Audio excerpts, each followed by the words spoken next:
Bueno, hoy celebramos el Día Mundial del Medio Ambiente y en el magazine pues vamos a tratar, como no podía ser de otra manera, también asuntos relacionados pues con nuestra naturaleza. Tenemos con nosotros a Gustavo, ornitólogo. Sí. Me encanta el nombre ese, ornitólogo, ¿no? Y educador educador ambiental. Suena bien, ¿eh? Sí, Son sí, de esas palabras que suenan bien.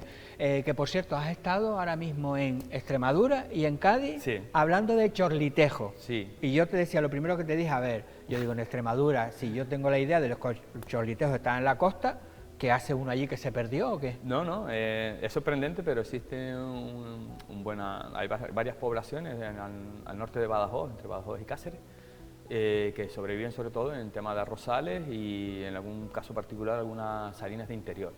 Y la verdad que son es una buena muestra de cómo se puede adaptar esta especie a distintos ecosistemas, ¿no? Principalmente prefieren las costas, pero claro, esto es lo que estamos un poco estudiando, el grupo sobre todo de la Universidad de Extremadura, ver cómo afecta o qué diferencias, sobre todo biológicas, tiene una alimentación o vivir en un ecosistema tan duro como es el extremeño, ¿no? Que es muy seco. Ahora mismo que estuvimos pues, con una calima, con 37, 38, 39 grados sobre la marcha. ¿Calima? Sí, hubo calima. De hecho, se vio langosta africana que estuve viendo por ahí. Madre mía, o sea, cómo cambia el mundo, ¿eh? Ya ves. Todo el cambio climático. Entonces tenemos calima que duró una semana y entonces vemos, y eso es lo que se está estudiando, ¿no? La fisiología de esta especie, comparándolo con ambientes costeros y ambientes costeros, playas y salinas con ambientes... Porque eso es un proyecto a nivel nacional, ¿no?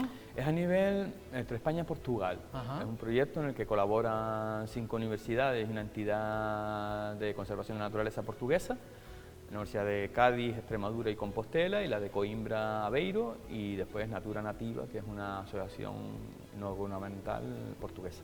Y todo relacionado con el chorlitejo. Todo relacionado. Hay que decir que el chorlitejo como es así, ¿no?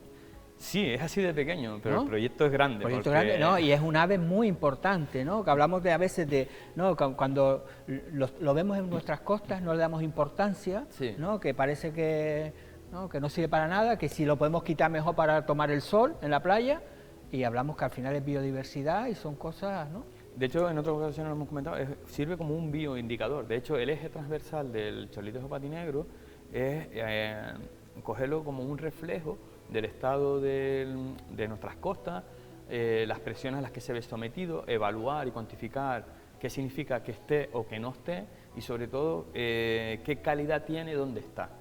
Entonces, todo eso, quieras o no, repercute al final no solo en el chorlitejo, sino en todas las especies asociadas que podemos encontrar dentro del ecosistema, ya sean costeros, de interior, salinas, playas o que sean arrozales.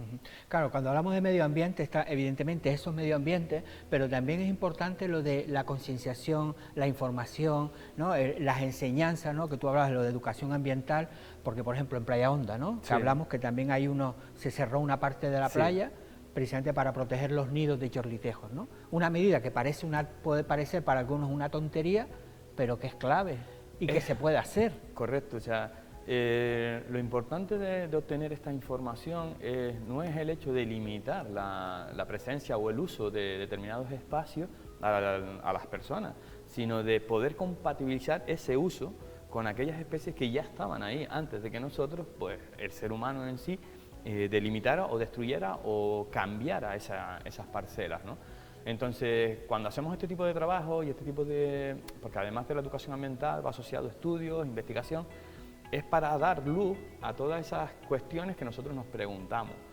El gran hándicap en la actualidad es el hecho de hacer llegar esa información, ¿no? En ese papel jugamos sobre todo los educadores ambientales, gestores del medio, etcétera. ¿Por qué? Porque son los que convertimos de alguna manera ese lenguaje científico en lenguaje más al pueblo en general, ¿no? A la ciudadanía, que se pueda entender de algún modo, ¿no?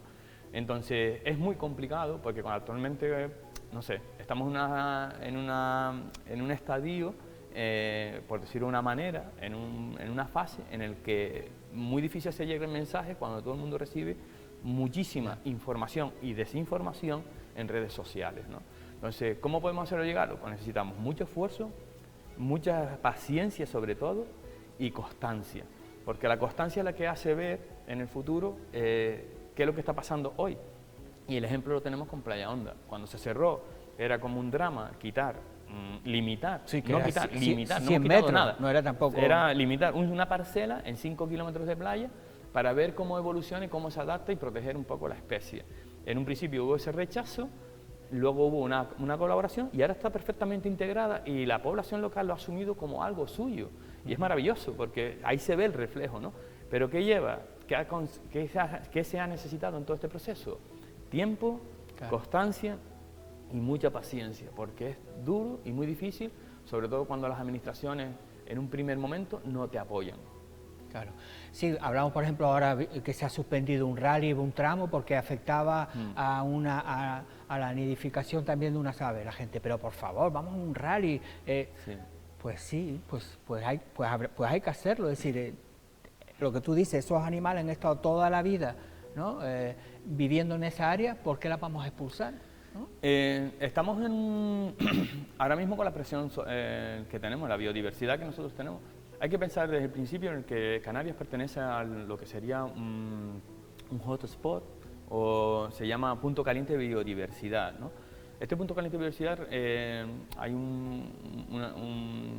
una estima que entre el 7 y el 15% de la superficie del planeta alberga entre el 50% de la fauna y el 75% de la biodiversidad de plantas y otros organismos. O sea, estamos hablando que pertenecemos a lugares como la Amazonía, como la zona del Congo, todo el sudeste asiático, norte de Australia. O sea, somos auténticamente puntos de biodiversidad. Piensa que en Canarias tenemos más biodiversidad que toda Europa junta. Entonces, ¿qué pasa? Que tenemos un gran dilema a la hora de conservar esos espacios y esas especies junto con un desarrollo o una actividad económica que es el turismo, en el que no deja de crecer, que cada año se potencia más y en el que las especies, y ya no solo las especies, ya la población local se ve restringida y limitada. No solo al acceso de los espacios, sino también a su calidad. Claro, nosotros, para que nos hagamos una idea, mucha gente podemos sentirnos como chorlitejos. Básicamente. Es decir, el chorlitejo en toda la costa tenía sus sitios para nidificar, para tener su familia, Sí. y han sido expulsadas precisamente por el turismo y por nosotros también que queremos. Pues nosotros ahora somos chorlitejos en muchas ciudades. Es que fíjate cómo es un reflejo, cómo es un indicador, la naturaleza ya nos va indicando qué está pasando y eso de luego se va llegando a distintos sectores de la población. En este caso, pues la población pues económicamente pertenece media baja. Entonces ya estamos ya estamos excluidos realmente, porque tengo compañeros y amigos que son profesores, biólogos, licenciados y no tienen para conseguir un piso porque está todo orientado a la vivienda vacacional o al turismo, ¿no? Entonces, volviendo un poco a lo que hablamos de lo que es la biodiversidad, todas estas investigaciones lo que hacen es abrir nuestra mente, abrir nuestra curiosidad. Perdona, eso es un chorlitejo, ¿no? Eso es, correcto. Mira qué bonito es. Sería un macho. Ajá. Y aquí tendríamos pues esto, un reflejo de la biodiversidad que tenemos y que pasa muchas veces desapercibido. Pues sí, hay que ponernos en la piel de ellos ahora mismo para pensar que nosotros lo somos también. Es decir, porque es verdad, nos están expulsando, por ejemplo, de los centros de las ciudades, para ir, oye, que aquí hay que meter turistas en vez de meter a una persona que vive en Lanzarote y que trabaja en la isla, ¿no? Claro, ya tenemos que empezar a plantearnos, y yo creo que ya, sobre todo las administraciones, tienen que plantearse cuándo vamos a terminar de crecer, porque esto tendrá un límite. Muy pocas cosas tienen límite de crecimiento, como puede ser, y una de ellas es un reflejo sencillo. El cáncer es algo que no para de crecer hasta que mata a los predadores. Y creo que en ese sentido, estas políticas o este enfoque que estamos teniendo con el turismo empieza a provocar un cáncer, porque ya está empezando a afectar a distintos estatus de la población y a distintos grupos. Y no se está haciendo nada, o lo que se está haciendo es potenciar hacia otras áreas que no están degradadas, claro, como son los interiores o los pueblos. Sí, después hablamos de riqueza económica, pero tenemos que ver también la riqueza ambiental, que también va unida, ¿no? Nosotros somos ricos millonarios, lo que tú decías, sí. Puntos calientes, somos millonarios. Oye, ¿por qué vamos a rechazar toda esa riqueza? Es decir, podemos ser ricos turísticamente, pero no nos vamos a olvidar de ser ricos medioambientalmente, ¿no? Es que eso es esencial, eso es necesario y ahí tiene que haber un cambio de enfoque en ese sentido. Todos los proyectos que vemos, sobre todo a nivel, entre comillas, ambientales o medioambientales, o la gran parte de ellos, tienen un enfoque relacionado con el turismo, con el sector turístico, pero se olvidan de principalmente enfocarlo directamente a la naturaleza sin tener sin tener en cuenta la repercusión que puede tener el turismo. Porque desde que empezamos a tener en cuenta la repercusión que puede tener el turismo, ya empezamos, es que va a venir menos gente, es que va a afectar. Perdona, pero es que nosotros vivimos de lo que tenemos, y lo que tenemos es nuestra biodiversidad y nuestros espacios. Lo que pasa es que lo vendemos como fotocall. De hecho, ¿no? ha pasado con el tema de todas las poblaciones de chorritejos que cada vez se han ido expulsando de todos los sitios, cada vez hay menos.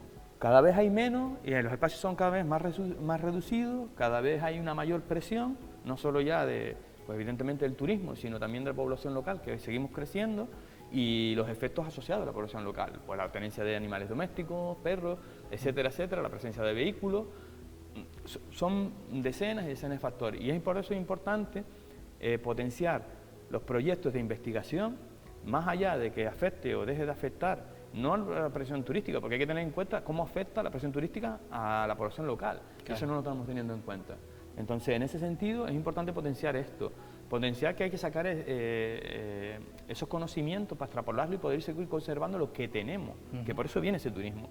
Oye, y si desciende el turismo, no, aquí no se acaba el mundo. Otra cosa de lo que se acabe son los beneficios estratosféricos que consiguen las grandes industrias, pero que no se ve reflejado en una sociedad. Y el chorlitejo va incluido, como bien, es una muy buena analogía la que acabas de hacer, ¿no? de lo que sería el turismo, o decía, el chorlitejo patinegro con la población local.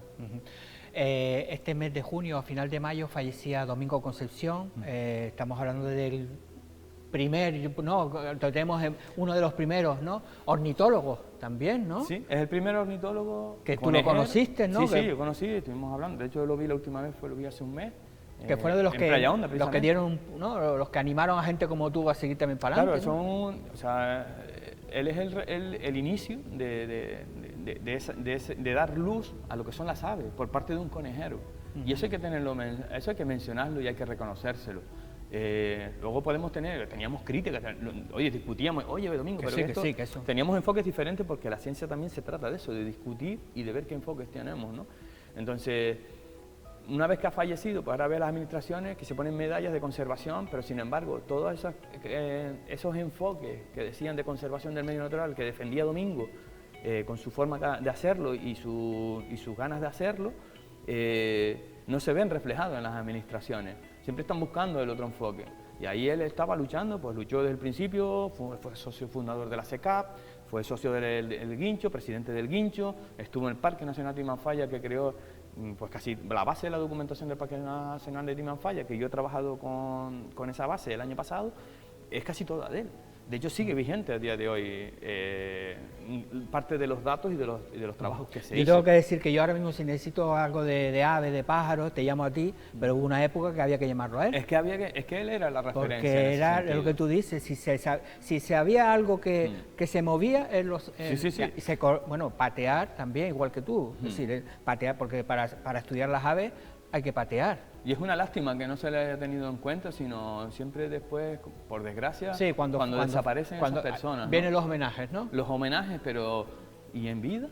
Todos esos proyectos que hacía, las cosas que decía, cómo defendió, que además tuvo su repercusión en su trabajo, ¿no?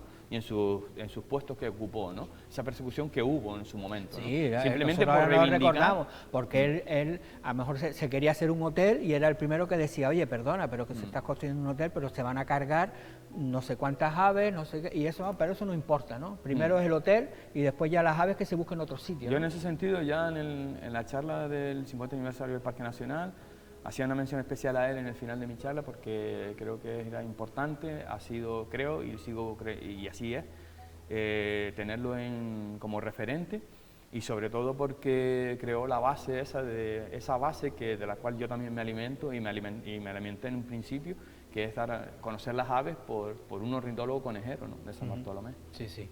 Pues Gustavo, muchas gracias. Tú también vives en San Bartolomé, ¿no? Yo vivo también en San Bartolomé. Los batateros... ¿no? Que soy de Recife, pero vivo en San Bartolomé. Vive en San Bartolomé.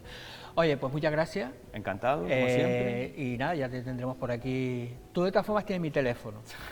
Cuando quieras hablar de algo que estás hasta aquí, me llamas. Disfruten sobre todo de la biodiversidad, aprendan a conocerla escuchando y observando, y con eso se pondrá en valor, y en ese sentido creo que podemos, la gente, el ciudadano en sí de pie de calle es el que tiene que cambiar. Sabes esa posición. que tú, por tu culpa es buena, cada vez que voy por la costa y tal, me pongo así a mirar y digo, siempre me dice lo mismo, miren bien que van a encontrar un ave. Entonces, gracias.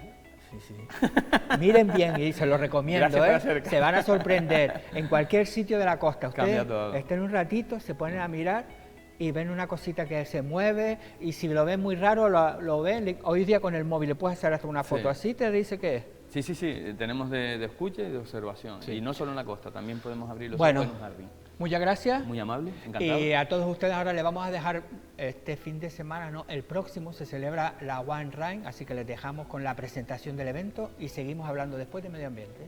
Un año más tenemos la Wine Room Lanzarote y, como no puede ser de otra manera, atraviesa la Jeria, nuestro paisaje protegido y nuestra joya de la corona, y termina en Uga. Aparte de lo que es la prueba deportiva en sí, desde Yaiza tenemos claro que lo que reivindicamos y sobre todo valoramos y ensalzamos de esta prueba, de este evento, es atravesar la Jeria, ver ese sufrimiento que tienen los corredores y los caminantes en cuanto a ese rofe que es mullido y ese rofe que cuesta y que al final las piernas se cansan, que sepan que los viticultores así lo tuvieron que hacer con la ayuda del camello, figura fundamental para elaborar ese paisaje. Lo tuvieron que hacer no solo cuando se creó ese paisaje, sino para mantenerlo.